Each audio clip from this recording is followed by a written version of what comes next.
Assalomu alaykum, hurmatli televizor ko'rguvchilar. Yaxshimsizlar? Dunyo qurultiyi Tor televiziyasining kunlik xabarlar programmasiga hammanglar xush kelibsizlar. Men İftihar Abdurashid. Bugun payshanba. Hurmatli ko'ruvchilar, tövəndə diqqətinizlər kunlik xabarlar programmamızning tafsilotida bo'lsin.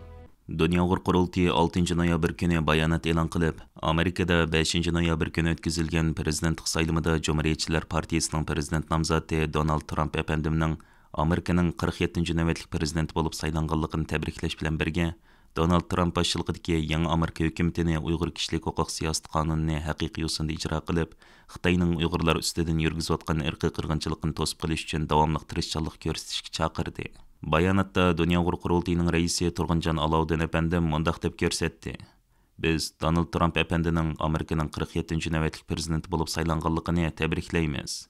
Vazifa o'tash muddatingizda utuq tilaymiz. Xitoy doiralari davomlashtirayotgan Uyg'ur irqiy qirg'inchilikni to'xtatish uchun jiddiy harakatga o'tishingizni, Uyg'urlarning huquqini qo'g'daydigan tashkilotlarni davomli qo'llashingizni umid qilamiz. Dunyo qurultiyi ijroiya komitetining raisi va Uyg'ur harakat tashkilotining rahbari Roshan Abbos xonim bu munosabat bilan qilgan so'zida muhojiratlik Uyg'ur da'vosi tashqi jihatda har qachon chet el hukumatlarining bevosita yoki vositali qo'llashlarga muhtoj bo'lganligini ta'kidlash bilan birga, Amerikada o'tkazilgan bu qatimqi prezidentlik saylovi natijasining Uyg'ur da'vosiga belgilik darajada foydali bo'lishini umid qilganligini ifoda qildi. Roshan Abbos xonim so'zda yana Amerika-Xitoy munosabati navbatda iqtisodiy va siyosiy sabablar tufaylidan yiriklashayotgan bir paytda Donald Trump efendimning Amerikaning 47 navbatlik prezidenti bo'lib saylanishi vositalik holda Uyg'ur da'vosiga ba'zi ijobiy fursatlarni ato qilish mumkin deb ko'rsatdi. Dunyo qurultiyining bayonotida yana Prezident Trump va uning oldingi mezgildagi hukumatining Uyg'ur masalasiga alohida ko'ngil bo'lganligi va Uyg'ur irqiy qirg'inchiligini dunyo bo'yicha tunji bo'lib rasmiy qabul qilganligi eslab o'tildi. Sharq Turkistondagi qirg'inchilik 2017 yillardan boshlab rasmiy holda tashqi dunyoga bilinishga boshlagandan keyin har taraflama tirishchanliklar, mutaxassislarning dokladlari, lager shohidlarining bayonlari va Amerika hukumati to'plagan uchurlar asosida 2021 yili 19 yanvar kuni Amerika tashqi ishlar ministri Mike Pompeo apandi Xitoy hukumatining Uyg'urlarga yurgizayotgan zulmlari qirg'inchilikdir degan tarixiy hukmni e'lon qildi. Bu kun dal Trump hukumati Oqsaroydan ayrilib, Biden hukumati ularning o'rnini olishga bir kun qolgan vaqt bo'lg'achqa, bu tarixiy qarorning oqibatining qanday bo'lganligi haqida turli andishalarmi o'tirg'i chiqqan edi. Halbuki, yangidan tashqi ishlar ministri bo'lgan Antony Blinken bu vaqtdagi guvohlik yig'inida bu qaror haqidagi savollarga javob berib, bu masalada mening qarorimni mushundoq deyish orqali buning Amerika hukumati uchun o'zgarmas qaror bo'lganligini bildirdi. Darvaqa shuningdan keyingi 4 yilda Biden hukumati bu vaqtda ba'zi amaliy qadamlarni oldi. Oldi bilan Uyg'urlar haqida Uyg'ur majburiy emkining oldini olish qonuni va Uyg'ur kishilik huquq siyosati qonuni nomli qonunlar rasmiy ishga eshib, Uyg'ur qirg'inchiligidagi yadroliq mazmunlar qonun bo'yicha bir yoqli qilinadigan temalar darajasiga ko'tarildi. Amerika Vatan xavfsizlik ministrligi va tashqi ishlar ministrligi bu soha bo'yicha bir qator amaliy xizmatlarni vujudga chiqardi. Shu sababdanmi Uyg'urlarga munosabatlik shu bir qator taraqqiyotlarga asos solgan Cumhuriyetçiler Partiyasining yangidan hokimiyat beshiga qaytib kelishi muhojiratdagi ko'p qism Uyg'urlarni xushal qilgan voqealardan bo'lib qoldi. Bu munosabat bilan bugun stansimizning maxsus ziyoratini qabul qilgan Dunyo qurultiyining sobiq muvaqqat raisi, strategiya mutaxassisi Dr. Erkin Akram apandim o'zining bu vaqtdagi qarashlarini o'tirib qo'yib mundaq dedi. Uyg'ur masalasiga kelsak hamda bu Amerika bilan Xitoyning orasidagi bu to'qnashuvlar qurilmalik bir mesele. Yani ikki devletninki siyasi tüzüm, ideya ve şundaqla bu devletine başkuruş cetteki usluplarının uğuşmaslığı, bu uğuşmaslıklar asanla berip dokunuşlukları yaratılan bir ahval var. İkincisi, Amerika hazır şu dünyadaki yetekçi ornunu başkasına belgisi yok. Ama Xitay Amerika'nın ki bu İkinci Dünya Uğruşundan kim kurup çıkan halkara tüzümü sistemiga meydan okup kelgen, yani köp kutupluk dünyanı berpa kılımız deb. Onundan başka Xi Jinping'nin ki 2017'de 19. Parti kurultayda 3 baskuşluk kudretli Xitay stratejisini oturup koygan. Üyede 2035'te dünyanın ki en çok devleti bile tang bolduğanlığı ve 2049'da o çok devletinin ornunu aldığan maşına bir planları var. Şununla Amerika Xitay'ın kelgüsünde Amerika'nın ornunu aldığan ve Amerika'ya en köp meydan okuyalaydigan bir devlet deb kögəşkən. Bu iki devletning münasibeti hem de dokunuşlukla devam buludu.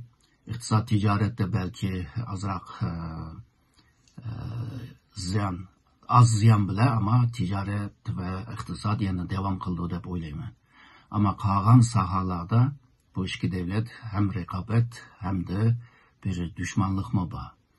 Bunda bir peyte hem de Uygur meselesi muşunda bir siyasi dokunuşluklardan kanda payda iliş ve o dokunuşlarda yaratkan bazı vaziyetten kandak özünün gücünü güçlendiriş degandek yeni bir stratejiye kirishga to'g'ri keldi. Gerçi Trump birinchi qitim Trump'nınki bu Amerika başlığı bo'layotgan vaqtida xalqarada Uyg'urlar hakkında birinci bir kanun çıkargan bir hakimiyetti. Yani Uygur insan hakları kanunu çıkan. Onunla egişip başka bazı kararlama çıkan ve devamında şu Biden hükümetimi ançımunca bunu icra kılan. Ama vaziyetler özgürüyordu. Meyli Ukrayna vuruşu olsun, Mao, Filistin ve İsrail arasındaki dokunuşluklar olsun ve bugünkü Şimal Kore, Cenubi Kore, Xitay, Cenubi Xitay deniz meselesi, Tayvan meselesi degandek nurgun meseleler köpeygendikin Uygur meselesi hem de Amerika'nın Xitay siyasetinde burunqidek mühim bir orunu alamaydı ama şunda bolsa bu iki çoğun devletler arasındaki dokunuşluklardan yani bazı imkanlarını, fırsatlarını yaratkılı buldu ve o yaratılgan fırsatlardan qanday faydalanış hem de Uygur teşkilatlarının ki akıl parasetke bağlı. Dünya Uyghur Qurultayının sabiq reisi Dolqin Aysa, Qurultayının Ali Məsləhətçisi və Uyghur Kişilik Hüquq Quruluşunun direktori Ömer Qanat, Qurultayının Angliyalik advokati Michael Pollack, Argentinalik advokatlari Gabriel Cavallo ve Juan Neto'lardan tərkib topqan ərizdarlar heyeti 6 noyabr kuni Argentina Jinoiy ishlar Federatsiya Oliy sudida guvohlik berdi ve sud heyetiga Uyghur irqiy qirg'inchiligida bevosita javobgarlik bo'lgan Xi Jinping boshchiligidagi Xitoy amaldorlarining jinoiy qilmishlari haqida yangi dalil va hujjatlarni sundi. Dolqin Aysa, Ömer Qanat ve Angliyalik advokat Michael Pollack efendiler Argentina Jinoiy ishlar Federatsiya Oliy sudining chaqirishi bilan 5 noyabr Argentinaning poytaxti Buenos Airesga yetib kelgan edi. Dünya Uyghur Qurultayının Angliyalik advokati Michael Pollack efendi 6 noyabr kuni Dolqin Aysa ve Ömer Qanat efendiler bilan birga Buenos Airesda sotqa kirishdan burun Argentina Jinoiy ishlar Federatsiya Oliy sudining oldida qilgan so'zida mundaq deb ko'rsatdi. Good afternoon. We're here in Buenos Aires again. Bugün biz Buenos Aires şəhərindən sizlərə salam yollayatımız. Həminlərinin xəbəri bolğandək, biz Argentina sotiga Xitoy hökumətinin Uyğurlarga qarşı irqiy qırğınçılıq siyasəti üstüdən universal adalet ərz davası açqan idik. Halbuki bu ərzimizni Argentina soti rədd qılğan idi. Bununğa qarşı Federatsiya yuqur sotqa narazılıq ərzi sunğan idik. Bugün mana şu narazılıq ərzimizə qarab çıxılıdı. İşləmənki biz haman futimiz və Uyğurlarning adaletga erishish arzusini hech kim to'sib qala olmaydi. Dünya Uyghur Qurultayı 2022 yılının başlarında Uyghur Kişilik Hüquq Qurulushi bilan birlikdə Argentina sotiga Xitoy hokimiyati və əməldarlar üstüdən əriz sunish qarori algan və Londondakı danlıq advokat Michael Pollack efendimni əriznoma hazırlashga mas'ul qilgan. Yana Argentinadan maxsus advokat təklif qilgan edi. Bir qancha oylik jiddiy tayyorlikdan keyin Dünya Uyghur Qurultayı bilan Uyghur Kişilik Hüquq Qurulushining Sharq Turkiston xalqiga qarşı irqiy qirg'inchilik va insoniyat qarshi jinoyat yurgizayotgan Xitoy hokimiyati ve bu xil qirg'inchilikqa bevosita qo'mondonlik qilayotgan Xi Jinping boshchiligidagi Xitoy amaldorlari ustidan hozirlab chiqqan ariznomasi 2022 yılı 17 avgust kuni Dünya Uyghur Qurultayının ayni chog'dagi raisi Dolqin Aysa, Qurultay ijroiya komitetining ayni chog'dagi raisi ve Uyghur Kişilik Hüquq Qurulushining direktori Ömer Qanat, Qurultayning Angliyadagi advokati Michael Pollack ve Qurultayning Argentinadagi advokatlari Gabriel Cavallo ve Juan Neto'lardan tarkib topgan arizdorlar heyeti tarafidan Buenos Aires'teki 12 kişiden terkip tapkan Argentina Federal Sotçular heyetiga topshirilgan ve mezkur ariz Argentina Federal Sotçular heyeti tarafidan resmi qabul qilingan edi. Halbuki Buenos Aires Erziyet Sot Mahkemesi 2023 yılı 12 ayda teftiş amaldorlarining bu delo ustidan sot açmaslik, arizni arxivda saqlash fikrini o'rinliq deb hukm chiqargan. Buning bilan Dünya Uyghur Qurultayı ve Uyghur Kişilik Hüquq Qurulushi sotning bu qaroriga norozilik bildirib, Argentina Federatsiya Jinoiy ishlar oliy sotiga ariz sungan. Argentina Jinoiy ishlar Federatsiya oliy soti 2024-yili 11-iyul qaror chiqarib, Buenos Aires Arziyat sot mahkamasining Uyg'ur irqiy qirg'inchiligi delosi ustidan sot ochmaslik qarorini ag'dirib tashlagan. Shundaqla teftiş dairelerining darhol tekshirish boshlashni buyurgan edi. Bu qatim Argentina Jinoiy ishlar Federatsiya oliy soti arzdor o'rinlardan Dunyo Uyg'ur qurultiyi bilan Uyg'ur kishilik huquq qurilishining oxirgi shikoyatlarini anglash uchun Dolqin Isa va Ömer Qanat әпәнdilarni advokatlar bilan birga sotga chaqirgan edi. Undaqda Dunyo Uyg'ur qurultiyi bilan Uyg'ur kishilik huquq qurilishi nima uchun Argentina sotini tanladi? Buning asosli sababi shuki, Argentina jazo mahkamasi nihoyat keng doiralik salohiyatga ega bo'lib, Argentina asos qonunining 118-moddasi bo'yicha Argentina jazo mahkamasi mayli kim yoki qaysi davlatda bo'lishidan qat'iy nazar, irqiy qirg'inchilik va insoniyat qarshi jinoyat o'tkazgan o'rin va shaxslar ustidan mustaqil tekshirish ilib berish va ularning jinoiy javobgarligini surishtirish huquqiga ega. Buning asosan Argentina jazo mahkamasi insoniyat qarshi jinoyat ishlagan ispaniyalik diktator Francisco Franco va Rohingya musulmonlarga qarata irqiy qirg'inchilik ilib borgan Berma hokimiyati ustidan tekshirish boshlagan edi. 8-ci navbatlik Dunyo Uyg'ur qurultiyi umum vakillar qurultiyida qurultayning har darajalik rahbarlik organlariga demokratik usulda saylab chiqilgan rahbarlar va qurultay raisi Turg'unjon Alovdin әпәндimning tayinlishi va qurultay ijroiya komitetining ma'qullashi bilan vazifaga qo'yilgan rahbarlardan bo'lib, jami 45 kishidan tarkib topdi. O'tgan yakshanba qurultay ijroiya komitetining raisi va Uyg'ur harkat tashkilotining mas'uli Roshan Abbos xonimning bevosita riyosatchiligida chaqirilgan 8-ci navbatlik Dunyo Uyg'ur qurultiyi ijroiya komitetining tunji navbatlik tarixida qurultay tarkibidagi har qaysi organlarning kelar yillik qisqacha xizmat plani ko'zdan kechirib chiqildi ve vazifaga tayinlangan rahbarlarning xizmatlari haqida konkret ish taqsimoti ilib berildi. Istiqlol marshimiz bilan boshlangan yig'inda ichilish so'z qilgan qurultay raisi Turg'unjon Alovdin әпәндим va qurultay ijroiya komitetining raisi Roshan Abbos xonim Dolqin Isa boshchiligidagi o'tgan navbatlik Dunyo Uyg'ur qurultiyi rahbarlarining Uyg'ur davosining xalqaro ta'siri va nufuzini kuchaytirish yo'lida ko'rsatgan zo'r darajadagi fidokorliklarga yuqori baho berish va rahmat aytish bilan birga ularni har zaman qadrlaydiganligini va ularning har turli taklif fikrlariga astoydil muomala qildiganligini ifoda qilishdi. Turg'unjon Alovuddin va Roshan Abboslar so'zlarida yana yaqinlashib qolgan 12 noyabr Sharq Turkiston Jumhuriyat bayramimizni bo'libmi 1944-yili G'uljida qurilgan Sharq Turkiston Jumhuriyatining 80 yilligini butun dunyo miqyosida dog'dug'i bilan xotirlashning muhimligini alayda ta'kidlab o'tish bilan birga, har qaysi ellardagi qurultay rahbarlarini Jumhuriyat kunimizni xotirlash faoliyatlarini tashkillash xizmatlariga aktivlik va tashabbuskorlik bilan ishtirok qilishni talab qildi. 8-ci navbatlik Dunyo Uyg'ur qurultiyi umum vakillar qurultiyida qurultayning har darajalik rahbarlik organlariga demokratik usulda saylab chiqilgan rahbarlar tovandikicha. Dunyo Uyg'ur qurultiyining raisi Turg'unjon Alovuddin, Germaniya. Muavin raislar Zumratay Erkin, Germaniya. Abdurashid Abdulhamid, Türkiye.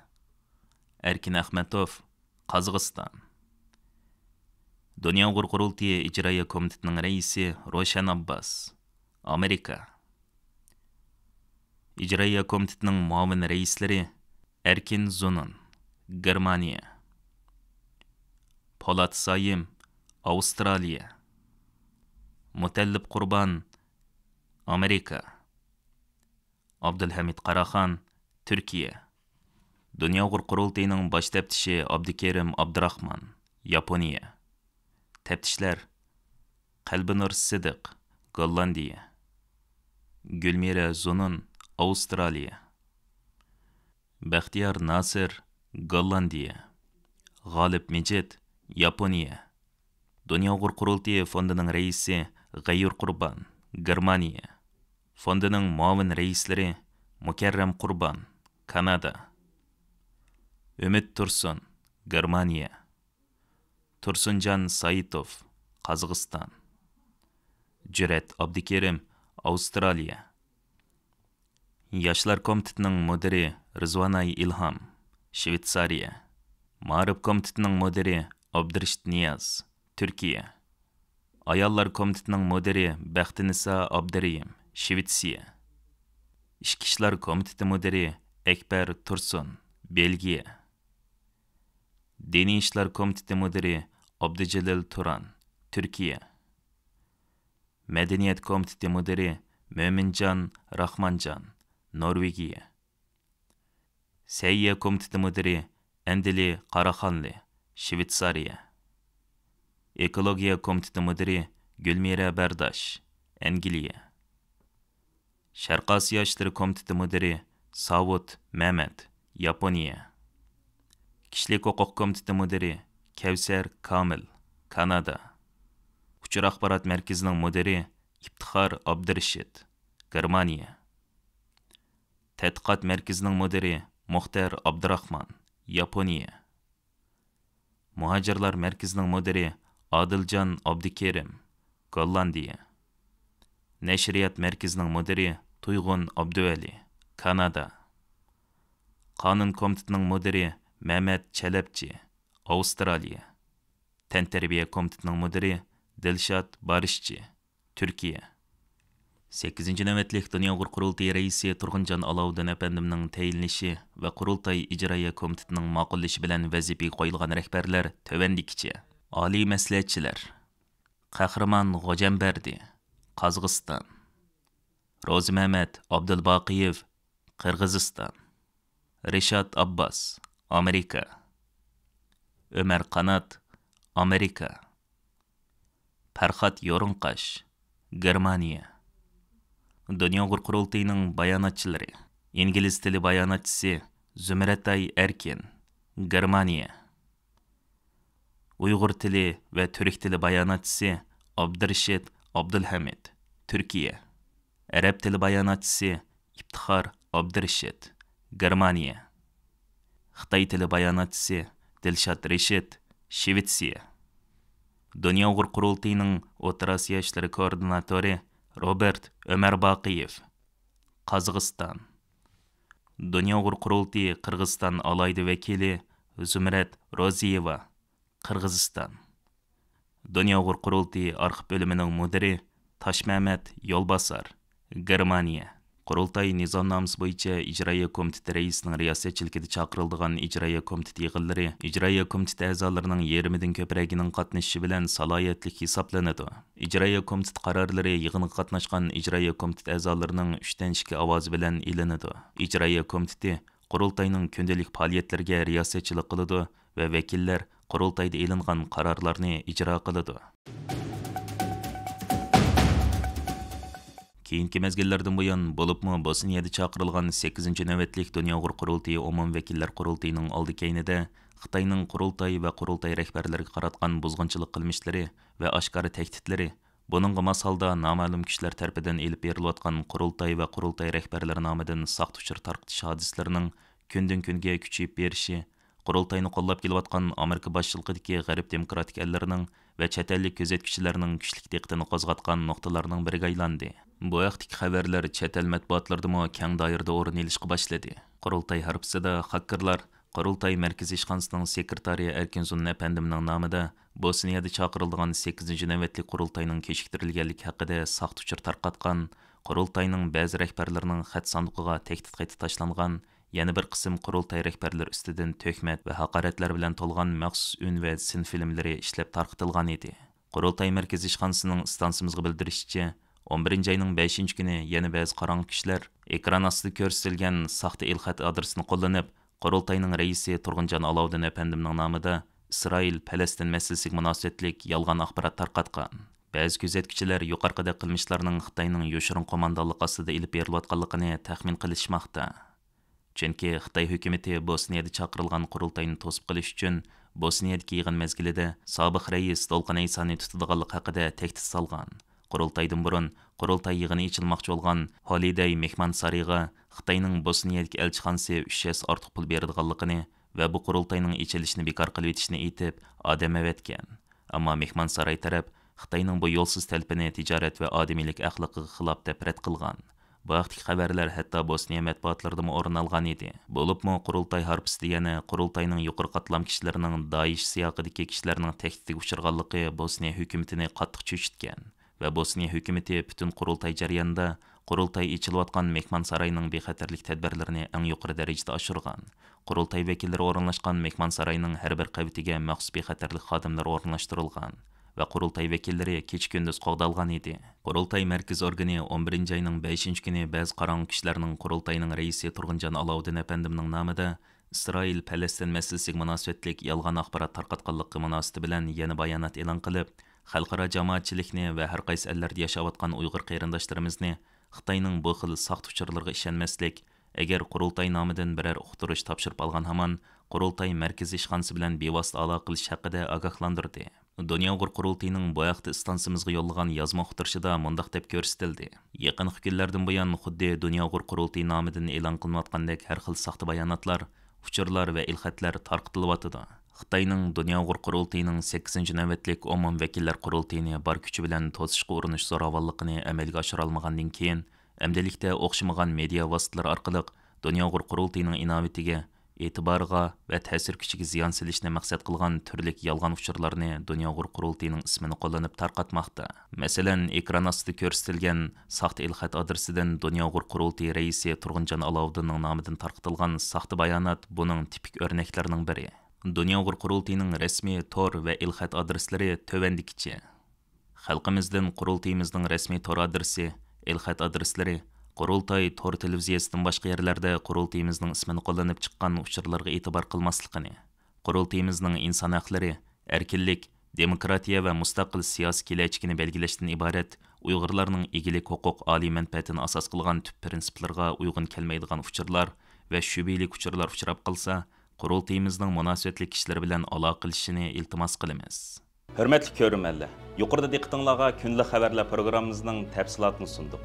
Kelar qitimliq sonimizgacha ko'rishgich omon bo'lgaysizlar. Stansimizning YouTube kanaliga a'zo bo'lishni unutmang. Xayr xo'sh.